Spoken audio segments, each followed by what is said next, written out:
get started. It's a little after 6. We may still have a few people joining, but I'd like to start now. My name is Bettina Hess. I'm the librarian here at the German Society, and I want to welcome everyone here to this talk about Johannes Kelpius.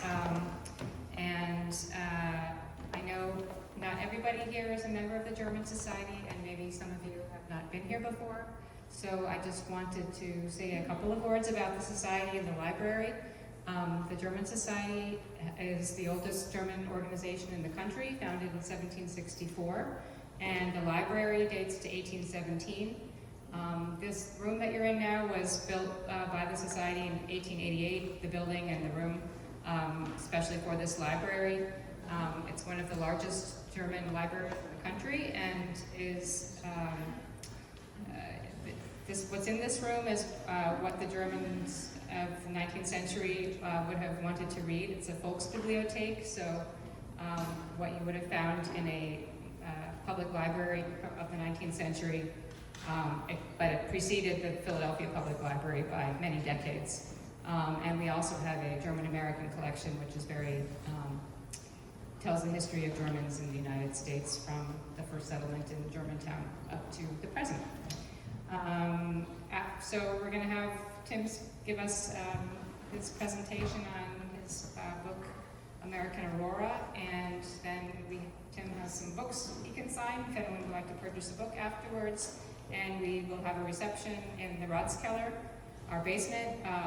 Afterwards, you can take the elevator down to the lower level, or you can walk all the way down the stairs, and that's what we're going to how it's going to go. I am now would like to introduce our speaker, Timothy Grieve-Carlson.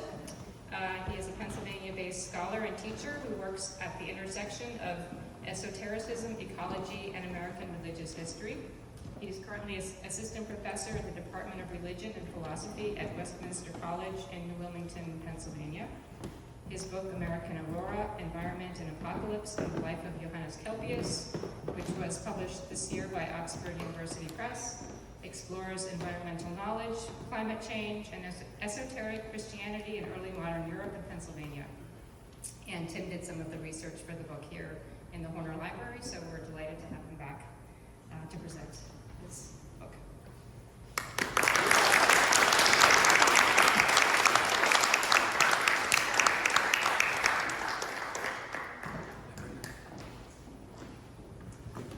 Thank you so much, Bettina, and thank you everyone so much for being here on your Thursday evening. Can everyone hear me okay if I speak like this? Is this good? Wonderful, thank you very much. As Bettina said, it's really very special for me to be talking about this book here in the Horner Library, because I did do quite a bit of the research actually for this book in the room that we're all sitting in. I sat right over there, I had a little table, a little laptop, and I spent my days while I had a fellowship here just translating old German religious texts, a few of them that I'm going to read to you this evening. So yeah, it's really special for me to be here to talk about American Aurora in the Horner Library, where so much of kind of the thought that went into the book really took place. I'm really glad to finally be giving a talk about American Aurora in Philadelphia. I haven't done this yet before, and it's really a book that is about a city as much as it is about a man and kind of the world that he came from. If you have ever had the chance to walk through the Wissahickon Valley Park, just to a little bit to the northwest of Germantown, you may have seen on one of the trails a little structure that looks like this, a kind of recessed, cavernous structure built into the side of the hill with a large stone next to it with some writing.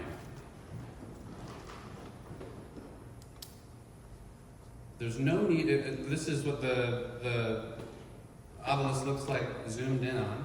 There's no need to read any of this writing, and I'm not going to read it to you because most of it is not true. Very little of it is true. But for many, many people in the city of Philadelphia, this structure and this obelisk are the epicenter of a legend about the city. I think one of the city's most kind of oft-told and frankly beloved legends, the legend of the hermit of the Wissahickon, Johannes Kelpius. For many of us, our first kind of encounter with Kelpius, with this figure, comes from an encounter with this cave and this obelisk, right? And indeed, actually, my first encounter with Kelpius happened somewhat similarly. I have no memory of the event that I'm about to describe, but when I was a little kid, I had a book called Weird Pennsylvania. Maybe some of us know this one. This is it's a picture book with sort of like legends from the state. And I read it until it basically broke apart in my hands. But I know that I first learned about Kelpius in this book because there was a chapter about Kelpius and his community in Weird, Pennsylvania. And in Weird, Pennsylvania, Kelpius is described as a doomsday prophet, as an individual who believed that the world was going to end in the way that it is described in the book of Revelation in the New Testament, and that Kelpius eagerly anticipated the end of this world from his vantage point outside of the city of Philadelphia at the turn of the 18th century. Now, if any of us were to Google the name Johannes Kelpius, this is the story that we would likely hear. Somewhat like the information on this obelisk, none of it is actually true. This is not to say that Kelpius was not a special, unusual, or interesting figure. Indeed, very much to the contrary, right? But the story that we've decided to tell about him, unfortunately, I think does him a bit of a disservice, right? In casting Kelpius as a doomsday prophet, we ignore the things that really make him, I think, wonderful, beautiful, interesting, special, and indeed very strange. And so in the time I have today, I'm going to speak for about 30 to 40 minutes. After that, I hope we have enough time for maybe 15, 20 minutes of questions, depending on how many questions we have. And then after that, I would love for you all to join us and for the reception in the Ratskeller. My deep gratitude again to the German Society for putting this on. I'm very, very grateful to be here. So when most of us first encounter Kelpius, we encounter this legend, right? We encounter stuff like this. This is a newspaper article from 1909. Philadelphia girl owns Stone of Wisdom. This piece was published about a woman in Philadelphia who actually believed that she had, I shouldn't say believed, she came into possession of the Philosopher's Stone, this fabled alchemical substance that can not only turn lead into gold, but actually perfect the human soul and spirit, right? She claimed that she had access to this substance, and she had access to it through her knowledge of the legend of Johannes Kelpius. One of the many legends of Kelpius that appeared after his death is that he actually had access to the Philosopher's Stone through his interest in alchemy. As I'm going to describe a little bit this evening, Kelpius really was interested in alchemy. During the end of the 17th century, his lifetime, many, many people were interested in alchemy. Alchemy was a very common form of knowledge. By the time we get to the 18th and indeed the early 20th century, these facts about Kelpius have kind of mutated into something completely different, right? Kelpius is no longer what we might call a Christian spiritual alchemist. He is the possessor of this fabled ultimate alchemical substance, the Philosopher's Stone. And apparently you can be too, right? According to this newspaper article. Actually, in the legend that this newspaper article refers to, at the moment of his death, Kelpius commanded that the Philosopher's Stone be flung into the Schuylkill River. So, assuming that this woman was lying about owning it, it might still be down there. If anybody wants to take a dive, a potentially very, very lucrative dive. But beyond these legendary stories, beyond obelisks and caves, there really was a man named Johannes Kelpius. He was born in 1667 in Transylvania. He moved, perhaps moved isn't the right word, maybe fled is the right word, to Pennsylvania in 1694. And he was a person of kind of tremendous historical influence and import, despite the fact that today, I think, for the most part, he is comprehensively misunderstood. The reason for this, I suggest in this book that I'm talking about today, American Aurora, is that Kelpius lived at a kind of precipice or kind of fracture point in intellectual culture. He lived right at kind of the precipice of what we now might call the Enlightenment, the scientific revolution, and the form of knowledge that Kelpius practiced was fairly unusual in his own time, but by the time we get to the 18th, 19th, 20th centuries, the form of knowledge that Kelpius practiced seems rather incomprehensible to us today. And I think this sort of failure to understand Kelpius on his own terms is the reason that rather than a frank kind of understanding of this man, we're left with this body of legends that, while they're super entertaining and interesting and I think really wonderful in their own right, they have very little to tell us about who Kelpius actually was, right? And so what I tried to do in this book is to figure out who Kelpius actually was, what he really thought, what he really did, what I think makes him perhaps even more interesting than a fabled gentleman who may have owned the Philosopher's Stone. I first became interested in Kelpius when I was pursuing subjects for my graduate dissertation work. I knew that I was interested in early American religious history. I knew that I was interested in esotericism, which is kind of shorthand for subjects like magic, alchemy, astrology, sort of the more mystical kind of side of religious studies. And at the intersection of this interest, I kept coming back to my home state, which was Pennsylvania. I kept, in my reading on sort of early American occultism and esotericism, seeing names in places that were familiar to me, places like Ephrata, places like Bethlehem, places like Germantown and the Wissahickon. And the reason for that was because in the late 17th and early 18th century, Pennsylvania was one of a very small number of places in the Atlantic world where the state did not reserve the right to execute you for believing something strange. This sounds kind of silly to us, right? Because this is sort of the form of government that we've decided kind of collectively, mostly, that is probably a worthwhile way to go about doing things, right? But in the late 17th century, this was very, very unusual. And so Pennsylvania kind of became an incubator for religious radicals from all over Europe and all over the Atlantic world, including, as we'll see, Johannes Kelpius. As I kept sort of looking into who Kelpius was, what he really did and thought, I noticed that, and I talk about this in the introduction of the book, I noticed that scholars who were interested in Kelpius all agreed that he was someone who was important, who was interesting, who had a huge amount of influence on his world and the world that came after him. But other than that, they didn't really agree on much at all. Some of them described him as a pietist, which he was. Some of them described him as a witch. Some of them described him as a Rosicrucian. Some of them described him as a doomsday prophet, right? They all kind of had these various descriptors for him, but they didn't really agree. These descriptors really did not agree with each other or make much sense in the wider context of American religious history. So in order to really try to understand who Kelpius was, what he did and thought, I had to kind of dig under this sort of strata of legend, of folklore, but also kind of enthusiastic antiquarian scholarship from the 19th century. If there's anyone who sort of works in 19th century studies here, you kind of know what I'm talking about. Historians at that time, they really played it kind of fast and loose. And it's left to us to kind of figure out what there is to be found underneath the material they were working with. And in order to understand Johannes Kelpius, who he was, what he really did and thought, I actually had to learn to understand something called the Little Ice Age. The Little Ice Age is a period of dramatic global cooling that began in the medieval period, but really climaxed at the end of the 17th century. The reasons for the Little Ice Age, climate scientists and historians are still debating. We're not completely certain. If anyone is interested in talking about this at the reception, I'd be happy to.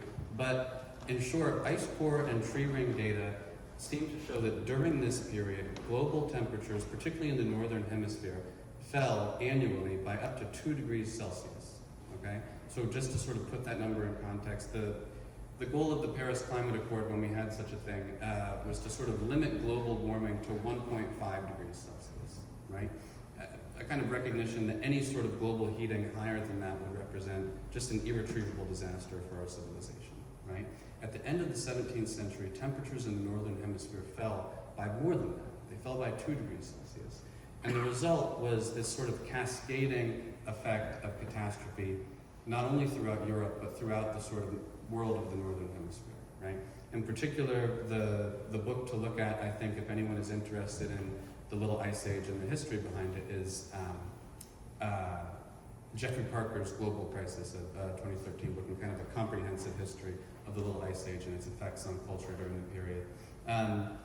The Little Ice Age was really acutely felt in places like Germany in the 17th century, in particular through food shortages. When the summer doesn't arrive, it's very, very hard to get the crop to hold, and over time, in these still fairly feudal societies, still reeling from the effects of things like the 30 Years' War, food shortages were, like I said, just an irretrievable disaster, right? And so increasingly, historians of the time attribute cultural change, conflict, warfare to these environmental factors of the 17th century. And as I began to look more closely at not just the writings of Kelpius, but the kind of wider religious world that he was a part of, it became clear to me that the Little Ice Age was a part of this story. The Little Ice Age was not just a period of global falling temperature. There were also a variety of environmental effects that climate scientists, frankly, are struggling to understand still, okay? In particular, so this is just a passage from a meteorological history journal in which the authors have sort of tried to use historical sources to measure celestial activity, celestial phenomena throughout history, trying to get a sense of times in history when there has been a preponderance of meteor showers, comets, things like this. They actually do seem to come in cycles. There are periods when there is quite a lot of this activity, and periods when there is a little bit less of this activity. And I'm just going to read right here towards the bottom, the 17th century, a period of enhanced activity, and towards the end of the 17th century, becoming greatly enhanced. So if we can put ourselves in the shoes of these people living at the end of the 17th century when temperatures are falling, as a result, kind of culture and society is becoming less and less stable, right? But there's a variety of environmental effects accompanying this temperature fall, right? In particular, things in the sky that are appearing with much more frequency and at a rate that is difficult for people to understand, right? People at this time did not have the sort of conceptual equipment that we have today, in particular a notion of an environment, right? They had ideas of nature, right, which were largely derived from biblical sources and Christian scholasticism, but the kind of scientific idea that we have today of the environment as an object of measurement and something that we inhabit and can communicate about, they don't really have the same sort of conceptual or linguistic gear that we do to talk about it, right? But they know that the world around them is changing in a way that they perceive to be negative, right? And so this actually does appear in some of the sources related to Kelpius. Just a little bit more kind of background on the Little Ice Age. This is a depiction of the Great Comet of 1680 as it appeared over Rotterdam. One of the things I love about this image in particular is the men lined up in front of the canal holding these little objects, which I've learned are called cross staffs. This is a way to sort of make a rough kind of measurement of an object in the sky using a handheld instrument. The artist seems to kind of like portray, I think, like the absurdity of their purpose in these men's hands by making them so small compared to this enormous sun-grazing comet kind of tearing the pages of the sky in half, right? The comet is really portrayed as an unambiguous, dramatic celestial phenomenon, right? And we can understand why people at the time would have been desperate for some sort of an explanation of what the comet was and what it meant, right? This particular comet, the comet of 1680, actually was interpreted by some of Kelpius's close colleagues as a very, very clear signal that divine forces were unhappy with life on Earth, and that in particular something bad was going to happen in the future, right?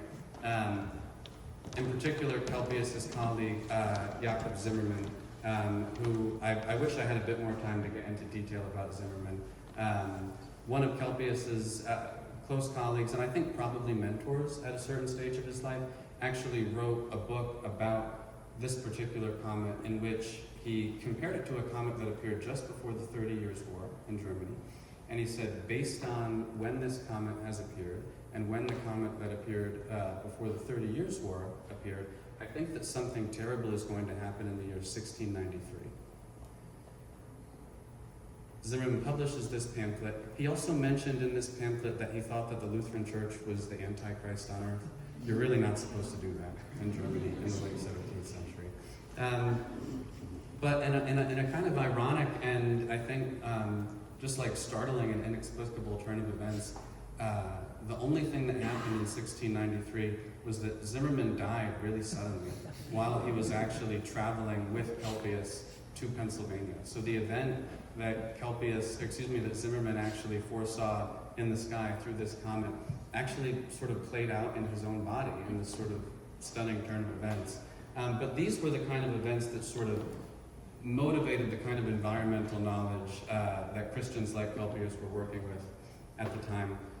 One last bit of context about the Little Ice Age. I just find this particular part so interesting. What I have here, this is a piece by Goyen, one of the Dutch masters, and this citation I have here is from a 2014 article in the Journal of Atmospheric Chemistry and Physics, in which the authors try to use the works of the Dutch masters to measure stratospheric sulfur dioxide in the skies over Europe during the Little Ice Age.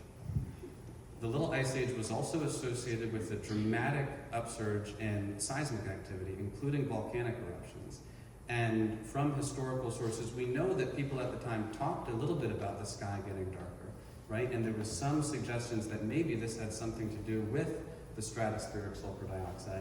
And what these authors actually did was try to correlate the color, the hue of the sky in the works of Dutch masters with what we think may have been the sulfur dioxide content in the upper atmosphere at the end of the 17th century. And they conclude that actually the Dutch masters are pretty reliable interpreters of the sky in this regard. You actually can measure stratospheric sulfur dioxide by looking at these paintings. And this particular situation, the color of the sky in Germany at the end of the 17th century, is going to become very, very important here in a moment. But I wanted to show this image here to kind of demonstrate how the sky seems to be a little bit kind of rusted, almost kind of has this sort of dusty hue to it, right?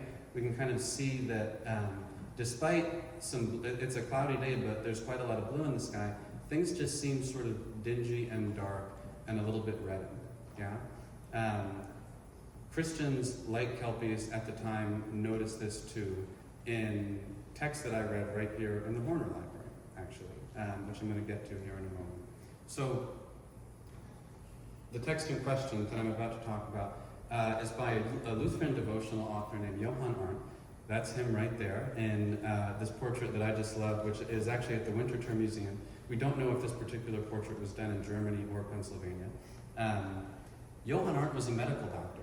He was not a theologian, but he wrote a book at the turn of the 17th century called True Christianity, which I think was actually the best-selling book written by a Protestant author in the 17th century, period. In some parts of Germany, outselling even Luther's Bible, which is a tremendous accomplishment. How did this happen? Why did this happen? Again, if we can put ourselves in the shoes of German Christians who have just sort of lived through the Reformation, right? Catholicism is still sort of fairly vivid in their memories and in their familial memories, and what they've lost throughout the 16th and 17th century is the kind of patterns of devotional life that make Christian practice meaningful on earth. In particular, Catholic devotional practices, attention to things like the lives of the saints, right? And the sort of embodied, vivid ritual practice that comes with being a Catholic Christian, which really evaporates for many Christians in Germany after the Reformation. Historians of Protestantism call this situation the crisis of piety, which, to put it irreverently, kind of simply, it just sort of took away everything that Christians had to do, right? All of a sudden, for Protestants, there was nothing really for them to do with their faith, right? All the kind of devotional practices that had given structure and coherence and meaning to Christian life on earth went away during this period.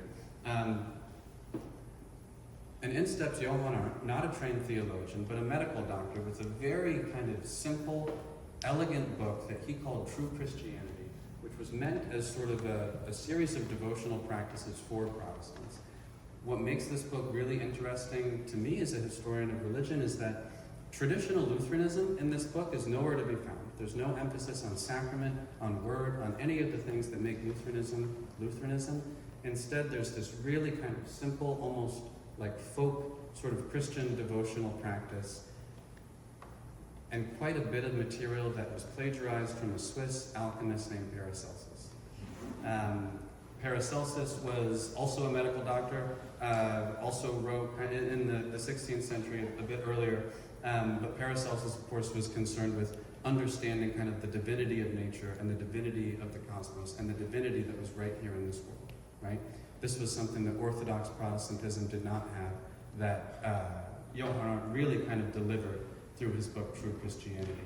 And so this passage here that I'm quoting from True Christianity, the 17th century text, Johann Arndt writes, "And when the sky burns so and the sun is blood red, it is telling us, in this way all elements talk to us, announce to us our wickedness and punishment. What is terrible thunder other than a mighty voice from heaven, before which the earth trembles, through which God warns us? What is the earthquake but a terrible language of the earth that opens its mouth and heralds great change? When the sky burns so and the sun is red." So I wanted to include this picture because I was sitting right over there, kind of where Jenny is, when I read this passage for the first time. And I was sitting there, I was translating this book, True Christianity by the Book of Nature, and book 4 is called the Book of Nature, in which he really sort of turns to these environmental concerns. And I was reading when the sky burns so and the sun is red, and I was like, oh, Johann Arndt is talking about the stratospheric sulfur dioxide. And then I was like, Johann Arndt is talking about the stratospheric sulfur dioxide. And I sort of began to put it together. What we have in this book, True Christianity by Johann Arndt, again, the sellingest book in German of the 17th century, I think. There's really no other way to say it. Arndt was just putting up Stephen King numbers in the 17th century in terms of book sales.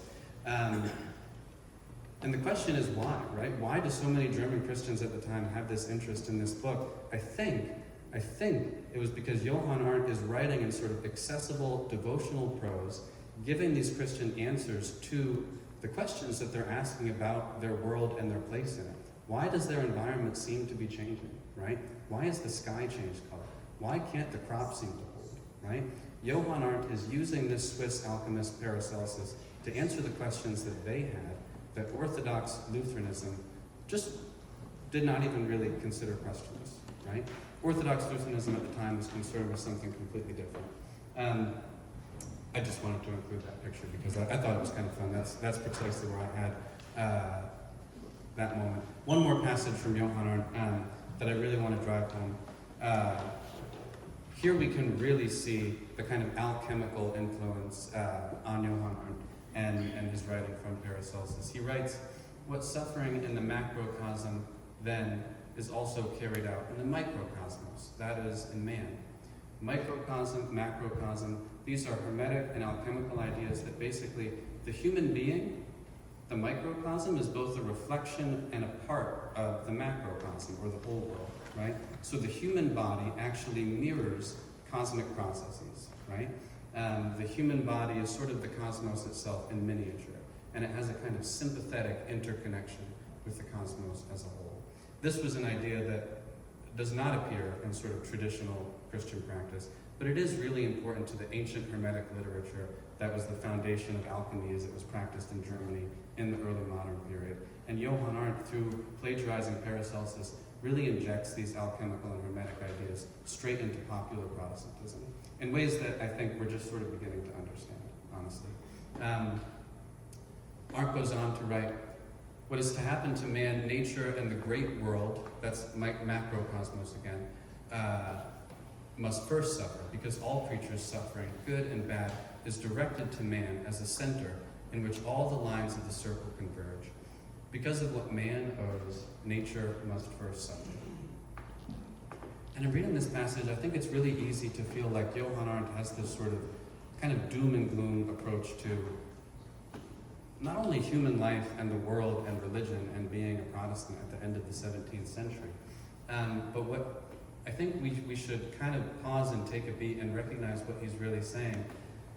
He's describing a kind of ecological, for lack of a better word, vision of the cosmos in which human beings are in intimate interrelation with everything else in their cosmos, right? And in which suffering, which we don't really talk about it in this way, but kind of one of the primary sort of parts of Christian life and practice is the meaning of suffering, right? I think that's kind of, if we could boil down a huge amount of Christian thought, it would be kind of that suffering is a meaningful experience, right, for human beings. Johann Arndt points out that it's a meaningful experience for the non-human beings that we share our world with too, right? That the wages of sin are paid across the cosmos, and not just in the human soul and in the human heart. And indeed, throughout true Christianity, Johann Arndt just sort of paints this like beautiful image of, despite the doom and gloom, the darkened skies, the quaking earth, the failure of the crops, Johann Arndt lives in a world that was created by a perfect being that loves humanity, right? The deep substance of the cosmos for Johann Arndt is just goodness and knowledge and this like unfathomable vital potency, right? You might not get that sense in reading these passages here, but I really think that's why this book was so popular, right? That it kind of reinforced these basic and I think really kind of affirming ideas for people living through a period of climate change that we're still working to understand, right? The most popular book in Protestant Germany in the 17th century, and a book that will take us a long way towards understanding this individual, Johannes Kelpius. Let me just hold on that for one moment. So like I said, Kelpius, born and raised in Transylvania, Romania, what is now Romania, in 1667. He's part of an ethnic group, a group of ethnic Germans in Transylvania called the Transylvanian Saxons. I've since learned this about Romania. Everything in Romania has like three names, Hungarian, Romanian, and German, because these three ethnic groups kind of coexisting in the region throughout the medieval and early modern period. Kelpius is, he's ethnically German. His father was a Lutheran minister, kind of like a country pastor in this small town. They were not noble people, but they probably did okay. Kelpius's father died when he was 18, and then immediately his education in Germany was sponsored by a few nobles from a neighboring city. I don't know anything about these nobles other than that they paid for Kelpius to go to school in Germany. I think this means that Kelpius must have been a precocious student. He must have been a talented country kid from Dendorf, nestled in the mountains, and someone paid for him to go to college. He goes to college in Leipzig, and he only lasts there for about 6 months. But his 6 months there coincides with the pietist conventicle of an individual named Augustus Franco, who was an early leader of the pietist movement in Germany. I have no way of proving that Kelpius associated with that early pietist movement in Leipzig, but I think it's likely, because after Franco's Leipzig circle disbands, Kelpius also leaves Leipzig. He goes on to Tübingen, another center of pietist thought at the time. Pietism in the late 17th century was an extremely kind of radical, intensely devotional, emotional movement within Protestant Christianity. I kind of jokingly describe it as like the sort of like punk rock of Protestantism in the 17th century. And that is a joke, but it also kind of gets at what I mean. People went to jail for being pietists in the late 17th century. Some people were executed. People got in a lot of trouble for it.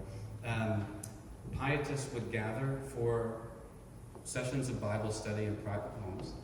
And for pietists, Bible study was this almost like ecstatic devotional experience, right? Pietists really prioritized an emotional, intense, intuitive, contemplative, and again, the only word is sort of ecstatic connection with God. Not the kind of thing that Orthodox Lutherans really prioritize in their practice, right? So I think what happened, Kelpius goes to Leipzig and he makes contact with these people called pietists, and years later, when he's in Pennsylvania, the reason I think this is because he writes a letter about a decade later in Pennsylvania to a minister in Rhode Island, Stephen Mumford. And Stephen Mumford asks him, what was pietism all about?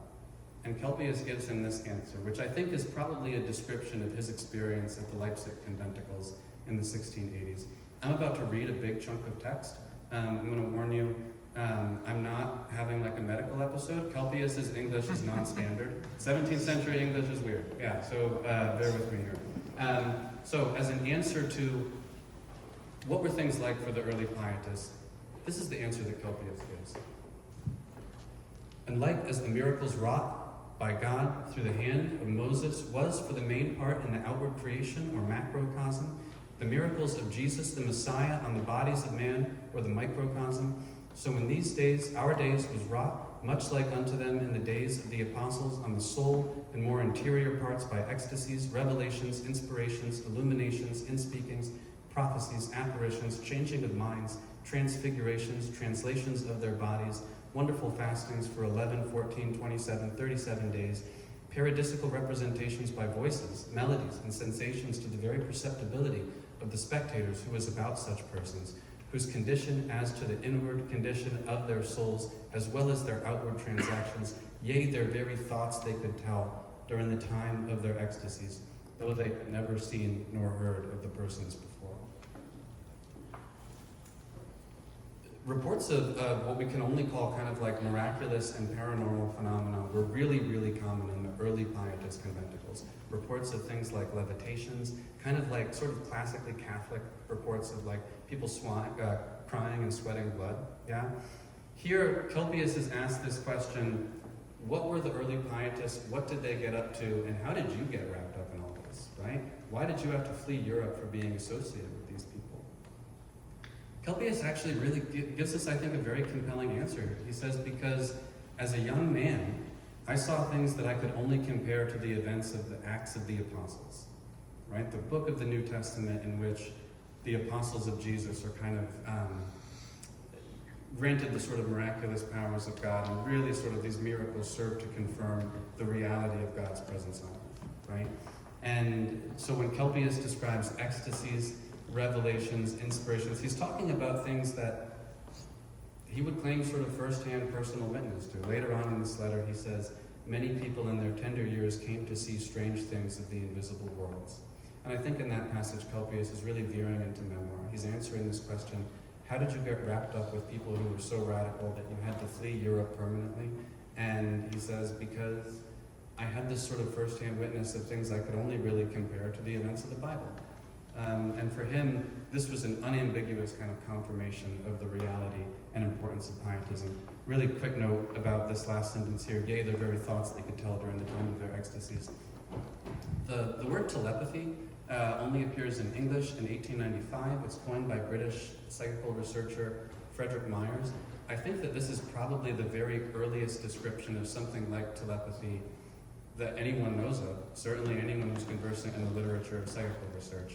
And indeed, pietism through the kind of philosophical lineages of German Romantic mesmerism in the 18th and 19th century will actually be a huge influence on what we'll later call kind of like spiritualism, and eventually psychical phenomena and the paranormal. So there is a real sort of trajectory there that we can see a tiny little hint of in this letter from Kelpius. Another piece of Kelpius' early writing that I think gives us a lot of insight into his thought is his doctoral dissertation. He wrote this in 1689 at the University of Altdorf. And in this dissertation, he works to answer a question that I really need to sort of set the stage for, because it doesn't make a lot of sense to us today. In this dissertation, Kelpius is asking the question, why do non-Christian people all over the world seem to be not only knowledgeable, but actually quite knowledgeable, and in general, kind of morally upstanding and good, yeah? This was a really important question for Protestants in the 17th century, right? And this was actually, there's a huge literature in Europe in the 16th and 17th century, kind of interpreting like the moral status of particularly indigenous people in North America, kind of impressed at how sort of intensely moral, in fact, they are, right? But for Protestants in the 17th century, this question was a little bit hotter, because for Lutherans in particular, the only source of religious knowledge, period, is the scriptures. Sola Scriptura, right? The only source of knowledge comes to us through the biblical text, right? And so the question is, how can these individuals who have never been exposed to the biblical text not only be a little bit knowledgeable, but often be like startlingly knowledgeable, right? Often, indeed, displaying sort of like moral caliber that Europeans find like threatening, right? And how sort of like relentlessly honest and good they often like displayed themselves to be according to European standards. And so, like I said, it's a question that sounds strange to us today, but it was really important to Protestants in the 17th century to understand how this happens. In this dissertation, Kelpius points out that the fact that God exists has always been a point of consensus among all people. And he goes on to ask this question, well, where did this knowledge come from? Whence indeed did the cognition concerning God appear among the pagans? Did God send them word from above? By no means. So he's suggesting here, was there a separate revelation made to the pagan people? And here, of course, Kelpius is using the word pagan in this kind of antique way to just refer to any non-Christian person, right? So he's asking, why do non-Christians seem to know that God exists? And his suggestion is, he writes, but because it would have been possible to more potently mislead them by a word, it happened that by placing his creation in the middle, that is, between himself, God, and human beings, by placing this third thing in between them, creation, so that a wise man, a barbarous person, by looking at those things that were subjected to their eyes, having been taught beauty, might be able to ascend to God. I'm not a great Latinist, but Kelpius's Neo-Latin is just like merciless. The kind of academic Latin that was written in the 17th century. Honestly, it's like a lot of academic writing that PhD students write right now in English, just like purposefully impenetrable. This was the kind of Latin that Kelpius wrote in the 17th century. So, I wish I could tell you that it's not my fault that the English sounds this way, but it's a little bit not my fault that the English sounds this way.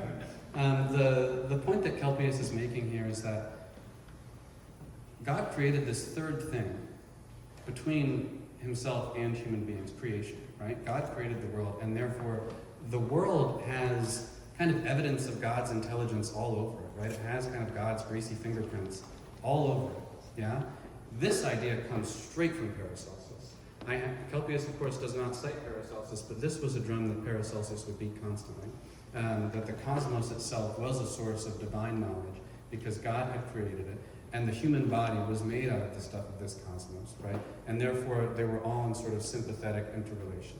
So Kelpius makes this suggestion that the cosmos itself is a source of divine knowledge. And so even the most barbarous person from Scythia, right? Ouch, for the people of Scythia, yeah? But even the most barbarous person, right? By just sort of spending time in the world in this kind of contemplative posture, couldn't help but have access to kind of divine knowledge. Yeah? This is the basic point that Kelpius makes in this dissertation. And we see here the germ of all of Kelpius's religious thought to follow. That the cosmos, that the environment, that the waking world itself is a book that is meant for human beings to read, that it is a source of kind of wisdom, solace, and meaning, both in the kind of personal sense, but also I think in something approaching a kind of scientific sense. Not exactly, but we're getting there. And he does so in this dissertation that he writes in 1689. And then his pen goes silent. He writes a few more academic pieces. He writes a long essay on Aristotle called Pagan Ethics. He writes a few pieces on the Church Fathers. And at this point, he's a country boy from Transylvania he got so lucky. People paid to put him in this position of tremendous prestige and authority. There weren't that many people who got to do their PhDs in theology at this point. And he just disappears for a few years. The next time we see Kelpius, he is preparing to travel to Pennsylvania with some of the most kind of dangerously radical pietists in Europe at the time, people like Johann Zimmermann, who would die, unfortunately, just before they left. And again, I think, trying to understand the motivation that this man would have had to embark on this terribly consequential journey, I do think back to this passage here where he says, I bore firsthand witness to things that I could only really compare to the events of the Acts of the Apostles. This is the cover page of Kelpius' letter book, the book that he made copies of his letters that he sent from Pennsylvania. He arrived in 1694. So just first really important point to make, many people today who consider Kelpius to have been a kind of doomsday prophet will often make the case that, well, he associated with this person Zimmerman, who suggested that something very, very terrible would happen in 1693. That just gets like the basic dates wrong, right? They actually did not have the chance to leave Europe until 1694. So if they were motivated by Zimmerman's prophecy that something terrible would happen in 1693, they picked a strange year to travel, right? 1694. And I'm just going to highlight this. This might be sort of difficult for us to see, but we have here 1694-1703-4-5-6-7- Kelpius was never super healthy. And we can tell this by reading his letters. He complains about chronic ailments. I shouldn't say complain. He mentions chronic ailments. And as this like really intensely devotional Christian man, he's thankful for what health he does have. But when I read this I really kind of see vividly the sort of textual evidence of this man who, in the end of his life, was kind of acutely aware that he was living on time that he was borrowing year by year, as his ailments seemed to worsen. And maybe each year that went by after 1703 was a bit of a surprise, right? And of course, we have no year after 7. This is the year he dies. What did Kelpius do once he made it to Pennsylvania?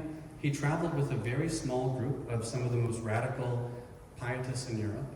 They could have stayed in Philadelphia. They could have probably made decent livings as teachers, as pastors, but they didn't do that. They moved to the cliff over the Wissahickon, outside of Germantown, about 6 miles from where we are right now, 6 miles outside of Philadelphia, and a good hike from Germantown too.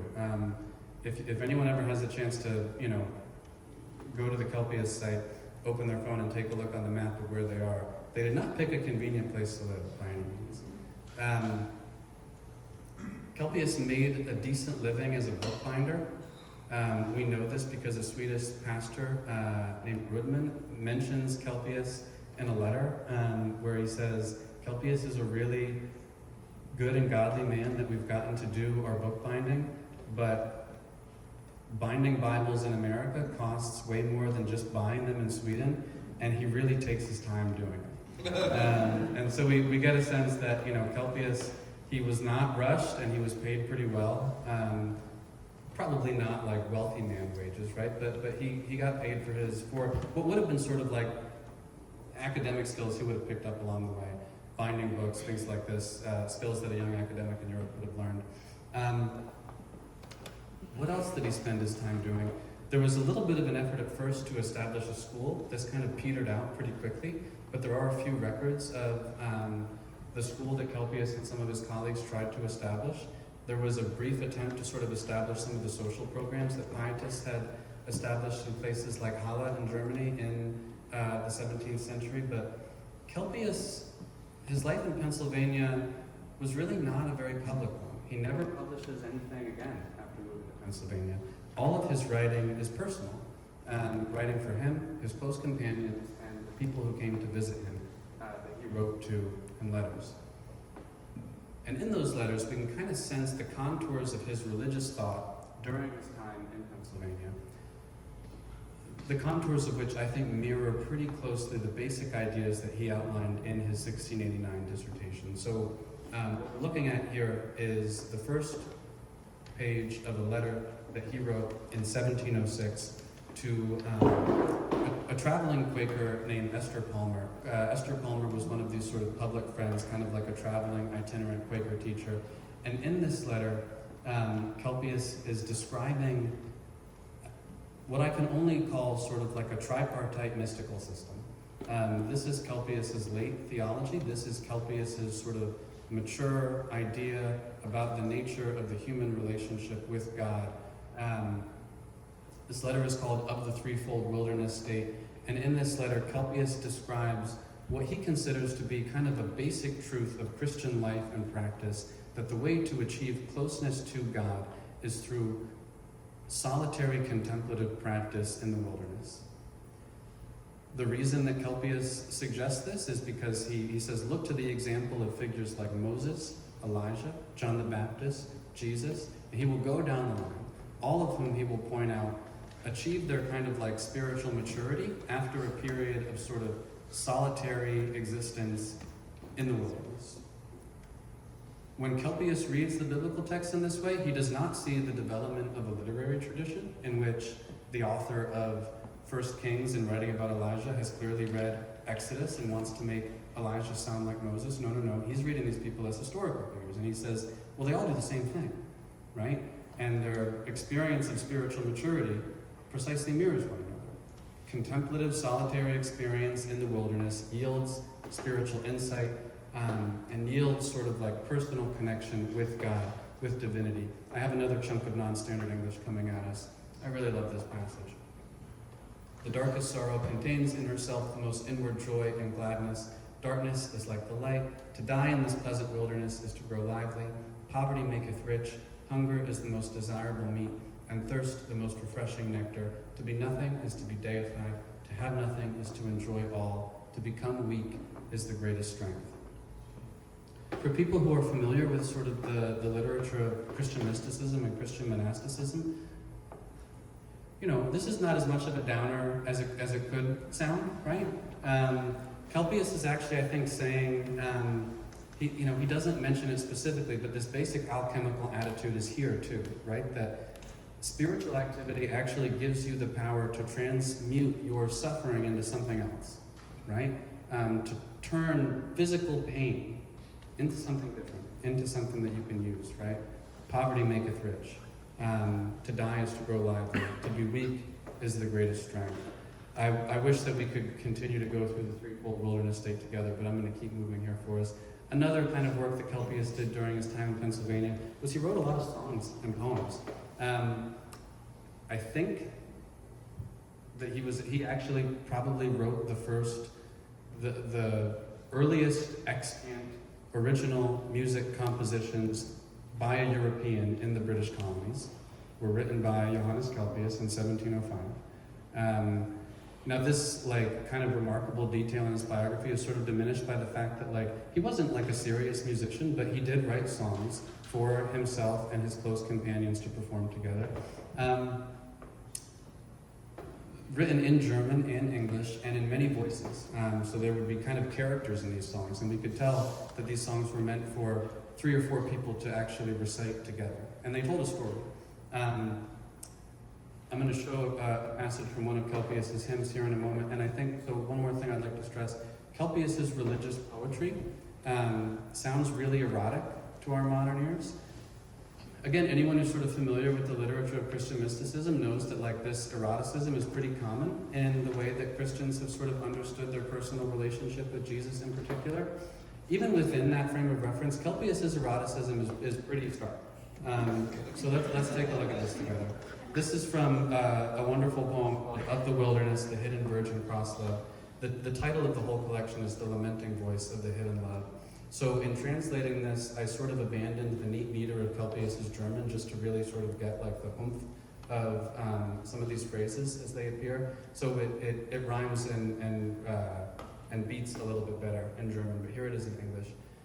The hidden Jesus love is like a deep wound, your inner bleeding only felt in the heart. Nothing heals her, nothing makes her pain sweeter, until the heart of her loved one erupts. Wound me more and more by the force of your love, that I would only notice his strength and its effect upon me, to kill my strengths, until I cross the Red Sea to penetrate you. So wound me more and more. Make me as living gold after I come out of the earth, awakened to vanity, to be purified by the cross. Yet the last thunder strike is missing the final wage of sins, so fire the furnace yet longer and make me as living gold. So we can see in this piece the importance of sort of alchemical thought to Kelpius's religious imagination. We can see, I think, the frankly kind of erotic sort of dimension of his religious imagination.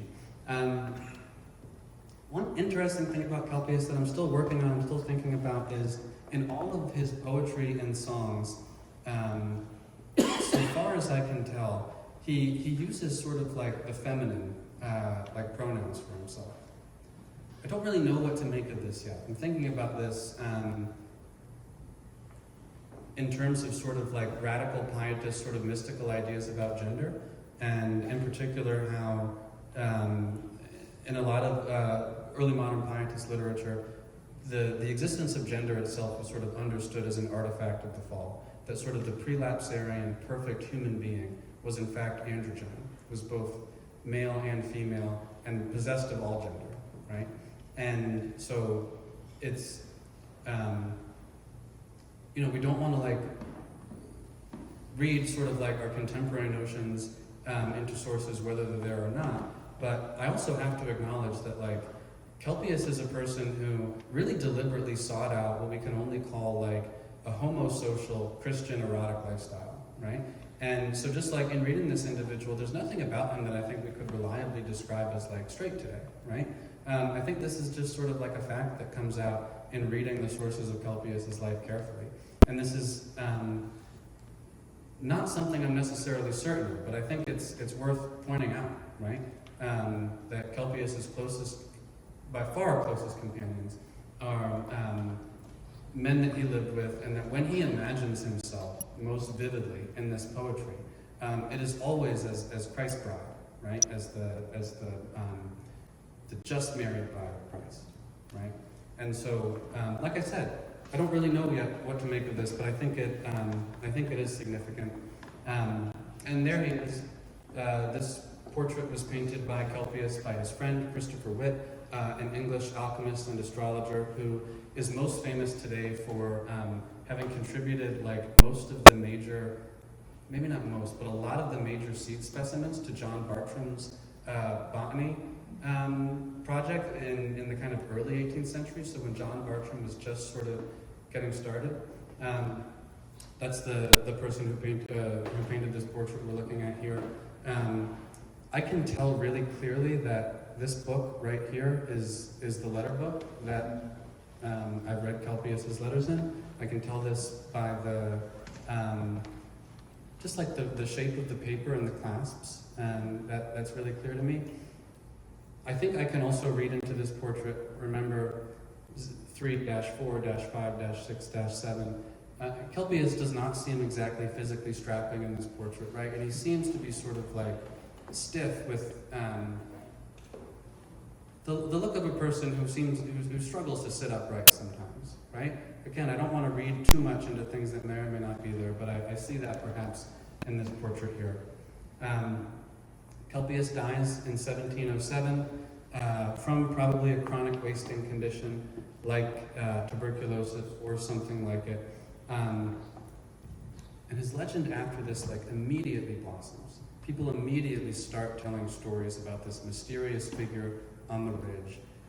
As early as the 1740s, the Lutheran missionary Henry Melchior Muhlenberg records this legendary account of Kelpius' friend throwing the philosopher's stone into the Schuylkill River. It turns out, I think, that this is like rather obviously a kind of like weird retreat of the legend of King Arthur, when Arthur commands one of his knights to fling Excalibur back into the lake, and he doesn't do it, and he goes back to Arthur, and Arthur says, "I know you didn't do it." This is exactly what happens in this story that is related to Muhlenberg.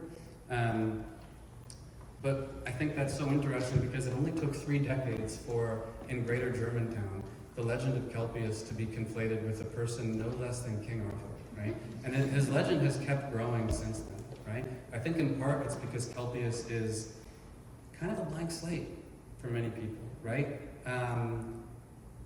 Without taking the time to sort of like dive deeply into who he really was, what his world was like, why he thought, or he did what he thought and did, right? He's just the mysterious wizard of the Wissahickon.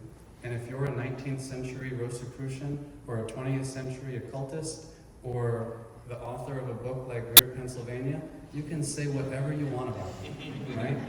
He is your special legendary wizard, right? And I think in part, contemporary sources do describe Kelpius in German in so many words as the strange one among strange ones. So like I said, Kelpius is basically an outlier in a place that is already a kind of like special incubator for religious radicals. He's like the freakiest guy at this party of freaks, right? And I think that this also kind of helps us understand how he becomes such a legend in his own time and long after, right? He is sort of an unusual individual, but sort of understanding his world, where he came from, why he thought what he thought, and did what he did can help us. I'm going to conclude here just in a moment. I don't really have enough time to really dive into this here, but one of the chapters of the book is about this novel by an American novelist named Charles Brockton Brown called Wieland, or The Transformation, an American Tale. This is a book that I think is largely inspired by the life and legacy of Johannes Kelpius in Germantown. If anyone is interested in that, I invite you to purchase my book. But I actually think this is a really kind of like truly misunderstood part of Kelpius' legacy. And I think, frankly, it has led scholars of Charles Brockton Brown to misunderstand this book in some ways. Most scholars of this book think that it's largely about revolutionary politics in the kind of Jeffersonian era. The characters make no mention of politics, governance, revolution, anything like this. Instead, the major events of this book are all about the interpretation and understanding of miraculous phenomena in our world in this sort of Enlightenment context, right? Which is precisely what we have in the sort of life and legacy of Johannes Kelpius. Like I said, I wish I could spend a little bit more time diving into this here. The last chapter of the book kind of takes us from Kelpius' death to here, essentially, right? To the sort of place where we find ourselves in the legend today, where Kelpius is both this larger-than-life legendary wizard of the Wissahickon, right? And someone who we struggle to say anything coherent about at all, right? Because his memory has been left out in the rain to warp for so long, right? That when we go to sort of see who he really was, what he really thought and did, we don't really have a whole lot that we can say with certainty. Hopefully now we have a little bit that we can say with certainty. I want to leave some time for questions, so I'm gonna call it right there. But thank you all very much for listening to me.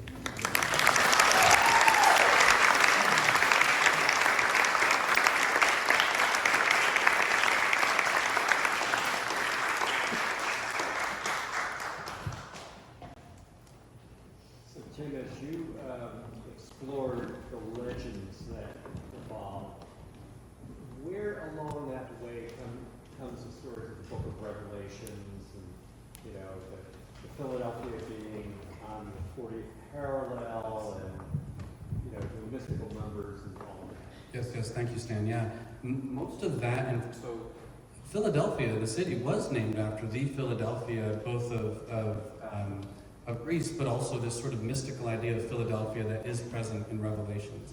And it's not a coincidence. I mean, William Penn would have been aware of this too. And Kelpius would have definitely been aware that he was going to a city with a name that had New Testament scriptural significance, right? The place where those legends really emerge is in the work of a gentleman named Julius Saxa, who was his family owned a clothing company in Philadelphia in the 19th century, and he was a kind of like antiquarian. So he wrote extensively on the history of Pennsylvania, the religious history in particular. And he did, I want to be like, I talk about Saxa pretty deliberately because in a lot of ways, Saxa is a kind of perfect storm for a historian who wants to understand Kelpius clearly. Like a lot of antiquarian history at the time, Saxa preserves a lot of worthwhile and important material, but he also just makes stuff up. And occasionally falsifies his sources, and he was also intensely interested in the occult ideas of his day, which in this sort of like fin de siècle esoteric period were the idea of like powerful secret societies. And so Saxa actually gets the idea that Kelpius was a member of a secret occult fraternity from a novel written by a Quaker author named George Lippard. In this novel, it's called Paul Ardenheim, or the Monk of the Wissahickon. And in this novel, it's a long story, but basically George Washington's birth is the result of a millennia-long conspiracy by a group of spiritually enlightened Christians to usher in an era of world peace. And George Washington is actually born in the Pacific. And so this novel is actually where Saxe gets the idea that Kelpius wasn't just a radical Christian, but that he was part of this like secret and powerful fraternity. And the word he has for this is Rosicrucian. There were no Rosicrucian groups in the 17th century. And so, but this label has really stuck. But I could really get into it, but it's so interesting. Lots of Rosicrucians have looked at Kelpius's letters, and some of them have even said in print, this guy doesn't sound like a Rosicrucian. But it doesn't matter. Once you kind of get stuck with one of those labels, it sticks. So yeah, Saxe is the source of those particular ideas, yeah. Yeah. I have heard that Kelpius was like buried by his followers in an unmarked grave, like upstream in the Pacific Valley, which is like north of Alexandria, sort of close to the covered bridge. Yeah. Can you find any textual evidence of that? I don't know where Kelpius was buried. The author I just mentioned, Julius Saxe, says that he was actually buried under the altar in, I believe it's St. Michael's, the Lutheran church in Germantown. Can someone fact check? Is it St. Michael's? Yes. Thank you, yeah. And this church did exist at the time. I don't know if there's any like good reason to doubt this, but also I can't be sure. Kelpius did write in one of his poems as a kind of like prefatory little paragraph. He writes, "As I lay in Christina Warmer's house in a small bed, not unlike a coffin." And he's just describing like, I was very sick when I wrote this poem. And Christina Warmer did live in Germantown. And so I think it doesn't super strain credulity to think that he was probably buried in Germantown, maybe at St. Michael's, but I don't know where he was buried. Thank you. Yeah. So when I first came across this, I of course tried to find information on him, and as you kind of allude, he's almost uniquely hard to find information that's true on him, and maybe you're the first to really write in an academic context about him. And what do you think kind of prevented something earlier to come up, and for there to be so much misinformation out there on this figure? There's a big answer to this question. I really appreciate you asking, because it ends up being kind of like the main point of the whole book, which is that the reason that it's so hard for us to speak clearly about Kelpius consistently throughout like histories of scholarship is that Kelpius's form of Christianity was deeply influenced by Hermetic ideas like alchemy, right? And so we can see in his sort of like Christian attitude, in the book I call it environmental knowledge, right? The idea that the waking world encloses and discloses real hermeneutic content, right? Almost in the same way that, like, a few centuries later, Freud would sort of describe dreams, right? That in psychoanalysis, a dream is kind of like this endlessly meaningful, communicative, lively thing, right? Kelpius really saw the cosmos as that, right? And so when we see sort of some of the first Enlightenment historians who are reading Kelpius's writings, they almost always say something to the effect of like, it's weird for such an educated person to kind of, one 19th century historian, Watson, says to use such vagaries, right?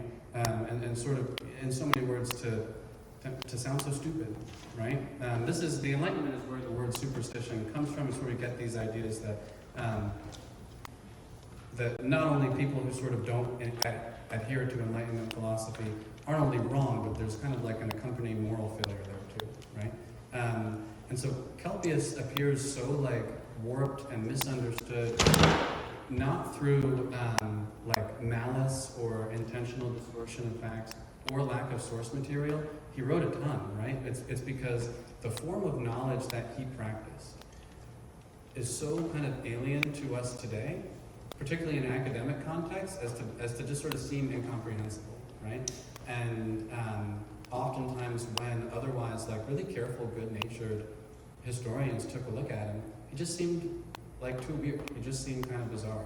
And that's, I think, how so much sort of not misinformation, because that implies like intentional distortion of facts, but just a whole bunch of kind of like nonsense about this individual has floated around, I think.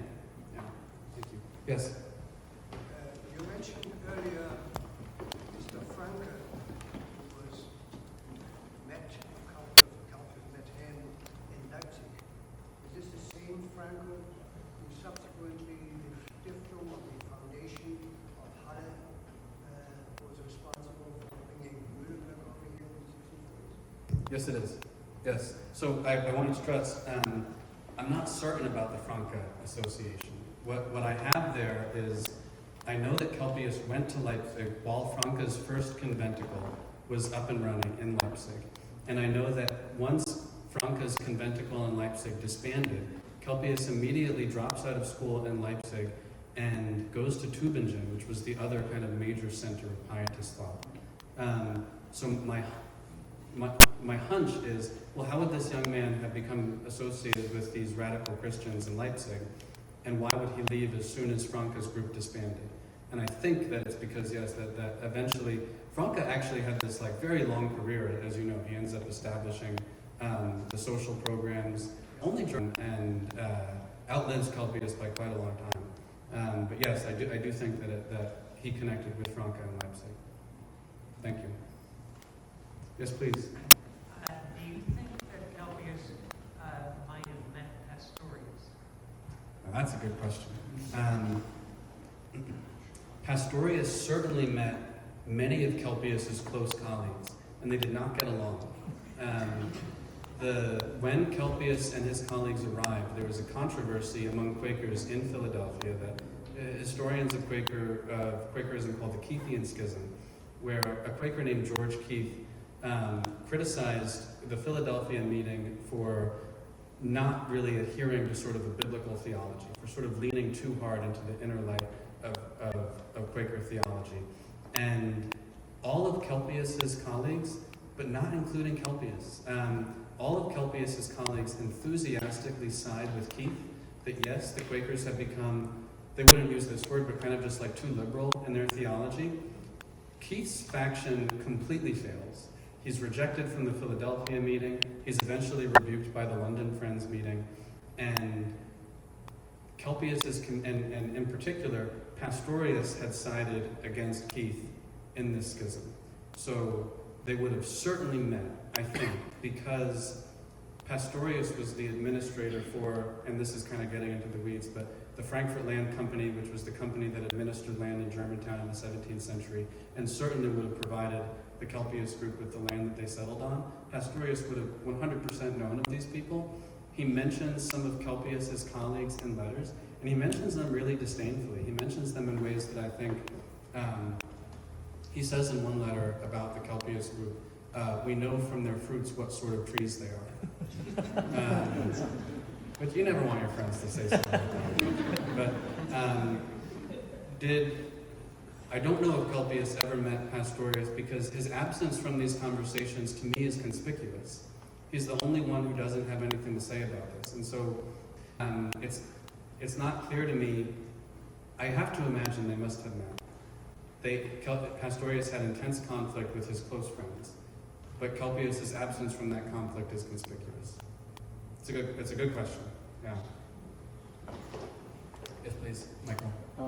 I love that phrase in the letter Kelpius sends to someone where he's talking about his early days as a pietist, where he was experiencing strange things of the invisible world.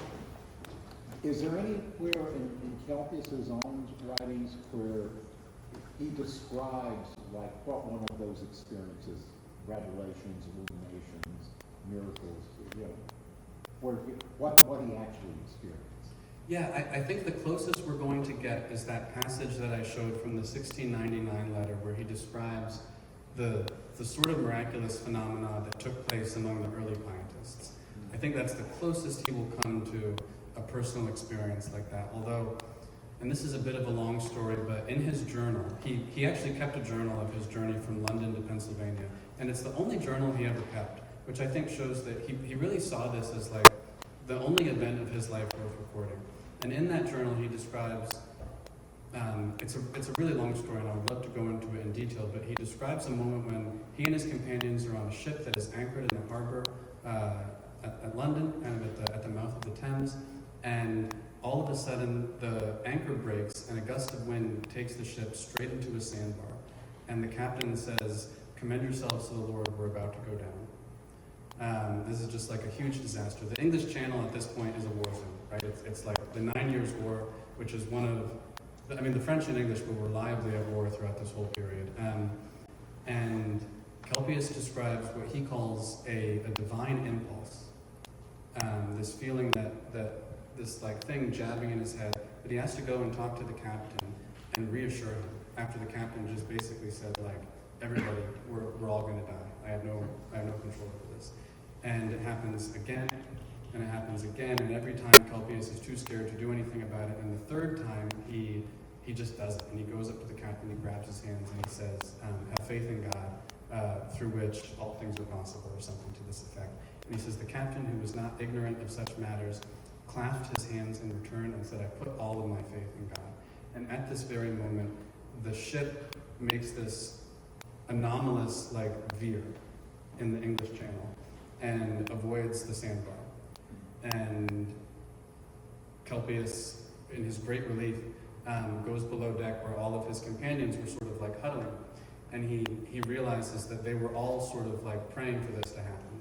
And he says, "I kind of understood what happened then, that it wasn't just me, but I had been aided by their prayers too."